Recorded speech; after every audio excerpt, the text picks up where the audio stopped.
What's up? What's up? What's up? It's your man ChazzEllis once again answering the question that you asked me. The question that I got was actually coming from a lot of people, and what I get from people is what to do after they're breaking up with somebody or after somebody breaks up with them. A lot of times, that period of time when that day, 2 days, 3 days, week, sometimes that real emotional period, people are always asking me what they should do during that time period and what they shouldn't do.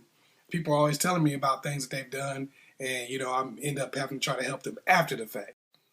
Don't do it. Please don't do it. Because when you look crazy, then we all go through it.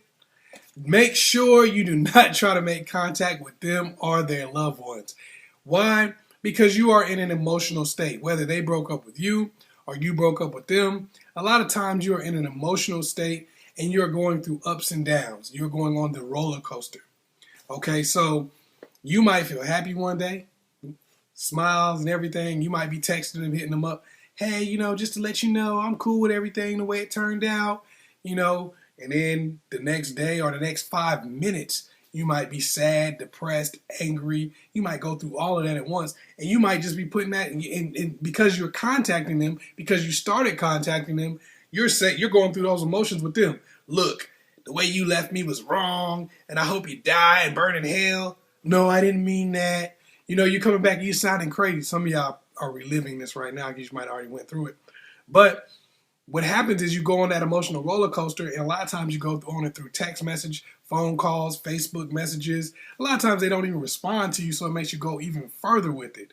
Then you reach out and start contacting family members and friends and stuff like that, trying to plead your case or just trying to have somebody you can vent to and see what's going on. And a lot of times when you contact those people, because you're so emotional, you come out looking crazy.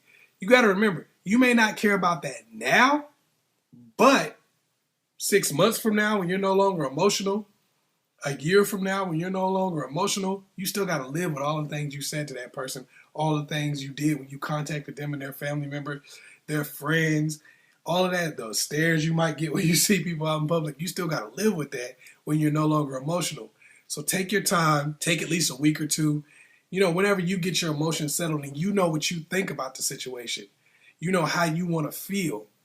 When you do that, then you can contact that person. But until then, chill, don't do it because it's probably not going to turn out the way you want it to. And you just have to remember, you can't fix it. Okay? You might be saying stuff over and over again trying to fix it. You're not going to fix it. If a breakup has just happened, you're not going to fix it. If they come back, it's because they were going to anyway, no matter what you say. The reality is you're not going to fix that situation. You're probably just going to make yourself feel worse. You might not make it worse, but you're going to make yourself feel worse. So chill for a little while.